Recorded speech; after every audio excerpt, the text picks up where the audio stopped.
વાક્ય 29મો, જો તું સ્ત્રી હોય તો તારા પતિ પત્નીની ધર્મકરણીને સંભાળ, દોષ થયા હોય તેની ક્ષમા યાચ અને કુટુંબની દ્રષ્ટિ કર.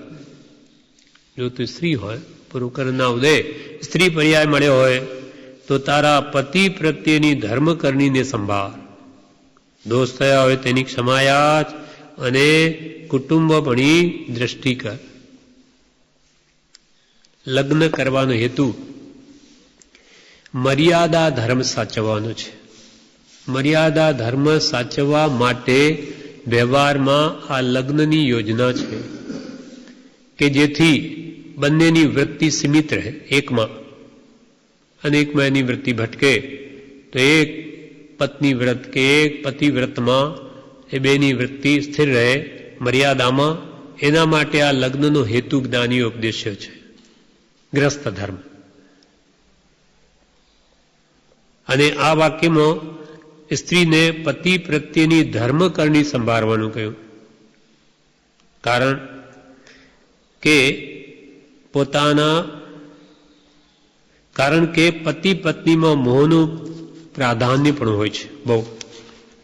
એટલે હવે ધર્મકરણી સાચવો કે પતિનો પત્ની પ્રત્યેનો શું ધર્મ છે અને પત્નીનો પતિ પ્રત્યેનો શું ધર્મ છે એ સાચવવા કહ્યું. મોહ તો છે જ આખા જગતમાં પરસ્પર, પણ એકબીજામાં ધર્મની વૃદ્ધિ કેમ થાય, એકબીજાનું જીવન કેમ સુધરે, એવો પ્રયત્ન પરસ્પર પતિ પત્નીએ કરવો જોઈએ. પતિને ધર્મ મળ્યો તો પત્નીને સમજાવે, પત્નીને મળે તો પતિને સમજાવે, કોઈ રીતે એનું પણ કલ્યાણ થાય એવો લક્ષ્ય હોવો જોઈએ. એટલે જો તું સ્ત્રી હોય તો તારા પતિ પ્રત્યેની ધર્મકરણીને સંભાળ. મદન રેખાનું દ્રષ્ટાંત છે એના ઉપર, જે સતી હતી અને એ સતીએ પોતાના પતિ પ્રત્યેની ધર્મકરણીને સંભાળી તેની સદગતિ કરવામાં મદદ કરી છે. એનું દ્રષ્ટાંત કે છે કે એક મણિરથ નામનો રાજા હતો. એનો નાનો ભાઈ યુગબાઉ હતો. રાજા મણિરથ, એનો નાનો ભાઈ યુગબાઉ. એ યુગબાઉની સ્ત્રી મદન રેખા હતી. તે સ્વરૂપવાન હોવાથી તેના ઉપર મણિરથ રાજાની કુદ્રષ્ટિ થઈ. તેથી એ યુગબાઉને એણે શું કર્યું, બીજા કોઈ ગામમાં રાજ વિરુદ્ધ લોકો વર્તા હતા એના બાને એને વશ કરવાના બાને યુગબાઉને પરગામ મોકલી દીધો. અને પછી યુગબાઉની સ્ત્રી મદન રેખાને રાજી કરવા અનેક પ્રકારની રાજા ભેટો મોકલે. તે સહેજ ભાવે તે મદન રેખા તેને ગ્રહણ કરે કે ભાઈ રાજાની કૃપા જાણીને, કંઈ બીજો ભાવ નથી એને. પણ રાજાએ એક દિવસ પોતાનો દુષ્ટ અભિપ્રાય જાહેર કર્યો ત્યારે સંમત થઈ નહીં. અને યુગબાઉ પણ બહારગામથી આવી ગયો. એક દિવસ બંને બગીચામાં બેઠેલા હતા. એટલે એ રાજાએ વિચાર કર્યો કે હવે આ ભાઈને માર્યા સિવાય તો આ મદન રેખા માને એવી નથી, એને મારી જ નાખો. એટલે બગીચામાં મણિરથ જઈને અવાજ કર્યો, ભાઈને બોલાવ્યો યુગબાઉને. તે વખતે મદન રેખા સતી છે એટલે એને અપસુકન થયા. એટલે કહેવા લાગી કે તમે જાઓમાં, અપસુકન થાય છે. પણ યુગબાઉ કહે કે નહીં, મારા મોટા ભાઈનો અવાજ છે, આ તો મોટા ભાઈએ મને બોલાવ્યો એટલે હું જઈશ. એ ગયો. રાજા ઝાડ પાછળ તલવાર લઈને જ ઊભો હતો, આવ્યો તેવો જ ઘા કર્યો. યુગબાઉ અવાજ કર્યો મોટો. મદન રેખા સમજી ગઈ કંઈ અનર્થ થયો. એટલામાં ત્યાં જાય છે અને જુએ છે તો એ તો મરવા પડ્યો. પણ એના અંદર અત્યંત દ્વેષ ભાવ કે મારા ભાઈએ મને માર્યો અને મારી નાખીશ, આવા ભાવો અંદર ચાલે છે. એટલે મદન રેખાએ પછી પોતાના પતિ યુગબાઉનું માથું ખોળામાં લીધું અને એને ત્યાં એ પછી સતી એટલે આવું જોઈને રડવા નહીં બેઠી, પણ પોતાની હિંમત વાપરી અને હવે એનું મરણ કેમ સુધરે પોતાની ધર્મકરણીને સંભાળી હવે એનું સમાધિવરણ કેમ થાય એ લક્ષ્ય રાખ્યો. અને તે વખતે એને એવો ઉપદેશ આપ્યો જે જ્ઞાની ભગવંત પાસે સાંભળેલો. તેમાં એમ કહ્યું કે હવે તમે તમારા મોટા ભાઈ પ્રત્યે પણ દ્વેષ રાખોમાં છોડી દો. આપણા કર્મનું જ ફળ છે, કોઈનો દોષ નથી. તેમજ તમે મારા પ્રત્યે પણ રાગ રાખશો નહીં. મારા પ્રત્યે રાગ રાખશો નહીં.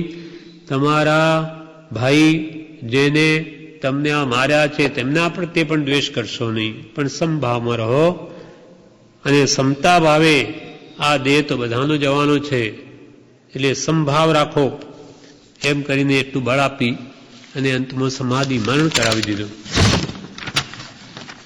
એમ સત્પુરુષના આશ્રય દેહ છોડવા કહ્યું અને કહ્યું કે જગતની કોઈ પણ વસ્તુમાં તમારે દ્રષ્ટિ રાખવી નહીં. સર્વ જગત જીવો કર્મને આધીન છે. રાગ દ્વેષના ભાવો કરી પોતાનું મરણ બગાડવા યોગ્ય નથી. આત્મા અમર છે. આત્માનું સમાધિ મરણ થયું તો આખું જીવન સફળ છે. અને અનેક મહાપુરુષોને ઉપસર્ગ આવી પડ્યા ત્યારે ઉપસર્ગ આપનાર પ્રત્યે એમને દ્રષ્ટિ કરી નથી કે એણે મને ઉપસર્ગ કર્યો, પણ સર્વજીવને ખમાવી નિષ્કષાયી બને તેટલો સમભાવ ધારણ કરી પોતાના આત્માની દયા ખાધી છે. એ મહાત્માએ બીજાના દોષ જોયા નથી અંત વખતે. માટે બધું ભૂલીને હવે આત્મા છે, નિત્ય છે, કરતા ભોગતા, મોક્ષ છે, મોક્ષનો ઉપાય છે, એ છબની શ્રદ્ધા સાથે લઈ જવા જેવી છે. આમ જણાવી ધર્મ દ્રઢતા કરીને પતિનું મરણ સુધારી દીધું. એટલે કૃપાલય કે જો તું સ્ત્રી હોય તો તારા પતિ પ્રત્યેની ધર્મકરણીને સંભાળ. કે એના પ્રત્યેનું મારું શું ધર્મ કર્તવ્ય એ સંભાળ. અને દોષ થયા હોય તેની ક્ષમા યાચ. એટલે જેની સાથે આખી જિંદગી રહેવાનું થાય તો જાણીએ અજાણીએ દોષ થઈ શકે છે. રાત દાડાનું સમાગમ છે એટલે કોઈ પણ ચિત્ત એનું દુભાયું હોય તો તેની પણ ક્ષમા યાચવા માટે યાદ દેવડાવે છે. અને નિશ્ચલ્ય થવા કહ્યું. મનમાં ખૂંચતું હોય તે કહી દેવાથી આપણું મન હલકું થઈ જાય છે, પણ ત્યારે પછી મન ઉપર ભાર રહેતો નથી. એટલે કોઈ પણ દોષ થયા હોય તેની ક્ષમા યાચીનેથી નિવૃત્ત થઈ જવું.